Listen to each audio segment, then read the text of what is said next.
আসসালামু আলাইকুম বন্ধুরা, আশা করি আপনারা সকলেই ভালো আছেন। আজকে আপনাদের সাথে কথা বলবো ইটিবি মডিফিকেশন বা ইটিবি আপগ্রেডেশন কেন করা দরকার। অনুরোধ করব, যদি আপনার চ্যানেলে নতুন হয়ে থাকেন তাহলে চ্যানেলটি অবশ্যই সাবস্ক্রাইব করে পাশে থাকা বেল আইকনটি অন করে রাখবেন।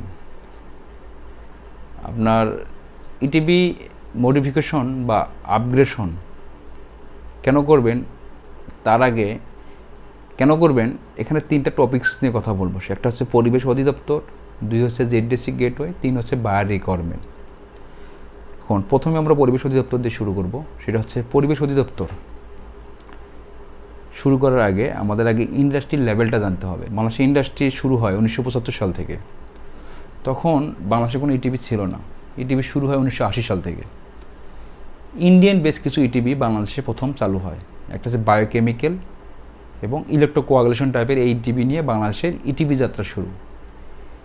তখনকার যুগে পরিবেশ অধিদপ্তর যে আইন ছিল, 1997 সালে একটা আইন করছিল, যে এই আইন অনুযায়ী বিওডি, সিওডি, টিডিএস তারা একটা রেঞ্জ করে দিছে যে এই রেঞ্জের উপরে আপনারা ইটিবি পরিচালনা করবেন। এবং পরিবেশ অধিদপ্তরের একটা গাইডলাইন আছে যে ইটিবির প্যারামিটারগুলো ঠিক রাখতে গেলে একটা ইটিবিতে বায়োকেমিক্যাল বা ফিজিকো বায়োকেমিক্যাল ইটিবিগুলোর জন্য ইকুলেশন ট্যাঙ্কে 8 ঘন্টা, ফ্ল্যাশ মিক্সারে হচ্ছে 15 মিনিট এবং পপুলেশন মিক্সারে 30 মিনিট, প্রাইমারি ক্লারিফায়ার হচ্ছে আপনার প্রায় 2 থেকে 3 ঘন্টা, বায়োলজিক্যাল যে ট্যাঙ্ক আছে সেখানে হচ্ছে 24 থেকে 30 ঘন্টা এবং সেকেন্ডারি ক্লারিফায়ার 2 ঘন্টার মতো, এবং কিছু সেন ফিল্টার, কার্বন ফিল্টার, এই টাইপের তারা কিন্তু একটা ক্যালকুলেশন করে দেয়। এবং বায়োলজিক্যালও কিছু তারা একটা প্যারামিটার বা ইয়ে সেট করে রাখছিল যে রিটেনশন টাইম কোন ট্যাঙ্কের কত হবে। ওভারঅল তখনকার যুগে যে প্যারামিটারগুলো মোটামুটি দেখা যাচ্ছে যে ফিজিকো বায়োকেমিক্যাল বা বায়োলজিক্যাল ইটিবি যেগুলো ছিল সেগুলোর আপনার বিওডি, সিওডি রিমুভাল এফিসিয়েন্সি হয়তো 50 থেকে 60% কন্ট্রোল করা হতো বা কন্ট্রোল হতো।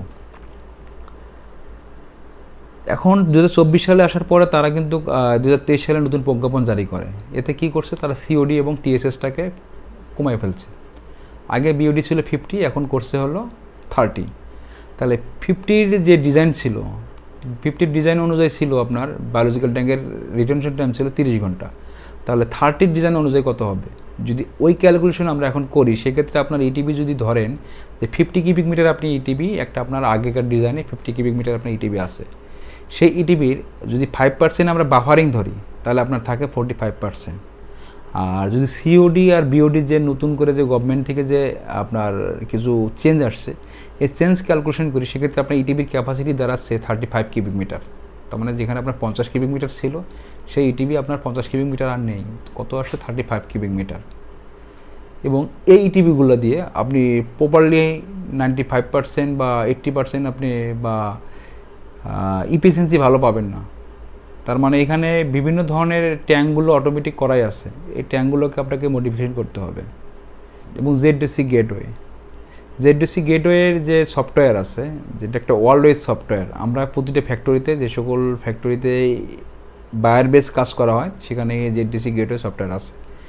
জেডডিসি গেটওয়ে সফটওয়্যারে অনেকগুলো কাজ আছে। আমরা এখানে শুধু ওয়েস্ট ওয়াটার স্যাম্পলটা করি, ওয়েস্ট ওয়াটার স্যাম্পলের যে প্যারামিটারগুলো আছে আমরা ওই গেটওয়েতে আপলোড করি। প্যারামিটার ক্যারেক্টর ওখানে সেট আপ করা আছে। একটা হচ্ছে ফাউন্ডেশনাল লেভেল, একটা প্রোগ্রেসিভ, একটা অ্যাসপিরেশনাল লেভেল। এখন ফাউন্ডেশনাল লেভেলে আপনার বিওডি দেখা যাচ্ছে যে রাখা আছে 30, প্রোগ্রেসিভ লেভেলে বিওডি রাখা আছে 15 এবং অ্যাসপিরেশনাল লেভেলে রাখা আছে 5। এই লেভেলগুলো যদি আপনি মেনটেন করেন, সেক্ষেত্রে আপনার ইটিবি অবশ্যই মডিফিকেশন করা দরকার। আপনার ওই আগেকার যুগের ইটিবি দিয়ে আপনার এই ওয়াটার লেভেল কোনোভাবেই সম্ভব না এই লেভেলগুলো মিট করা। এবং বর্তমান যে জেডডিসি গেটওয়ের যে প্যারামিটারগুলো, এখানে অনেকটা চেঞ্জ আসছে। এই চেঞ্জ আসার কারণে আপনার ইটিবি অবশ্যই মডিফিকেশন করা দরকার হবে। এবং আরেকটা হচ্ছে আপনার বায়ার রিকোয়ারমেন্ট। বায়ার রিকোয়ারমেন্ট আপনার জেডডিসি গেটওয়ের প্যারামিটার তারা নিচ্ছে আপনাদের কাছ থেকে, নেওয়ার পর তারা দেখতেছে আপনার কত পার্সেন্ট আপনার waste water report foundational level meet করে এবং প্রোগ্রেসিভ এবং অ্যাসপিরেশনাল লেভেল মিট করে।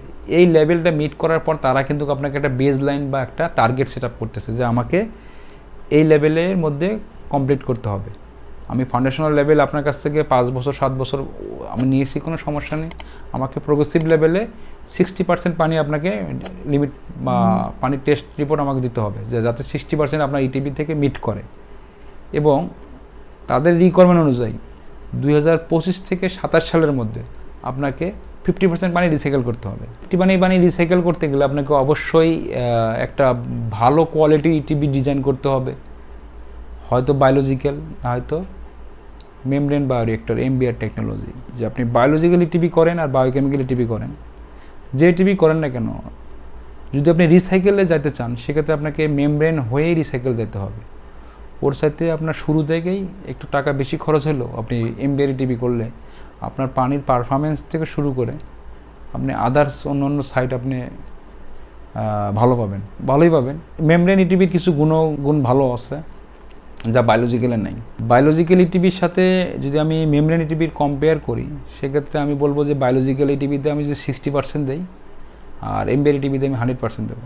এর কারণ হচ্ছে বায়োলজিক্যাল ইটিবির সাসপেন্ডেড সলিড টিএসএস এখানে 10 থেকে 20 মতো থাকে ppm, আর মেমব্রেন ইটিবির total suspended solid all time any time 0 ppm বা 1 ppm, বা বিওডি সিওডি তো প্রায় 99% রিমুভাল এফিসিয়েন্সি বিওডি সিওডির মেমব্রেন ইটিবিতে। আর বায়োলজিক্যাল ইটিবিতে এমএলএসএস মেনটেন করা হয় 1600 থেকে 3000-এর মতো। 3000 আসলে মেনটেন করা খুব টাফ হয়ে যায় বায়োলজিক্যাল ইটিবিতে, এবং মেমব্রেন বেজ ইটিবিতে এখানে 4000 থেকে 8000 পর্যন্ত মেনটেন করা হয়। ব্যাপারটা বুঝতেই পারতেছেন যে আসলে কেন মেমব্রেন ইটিবি আপনি করবেন।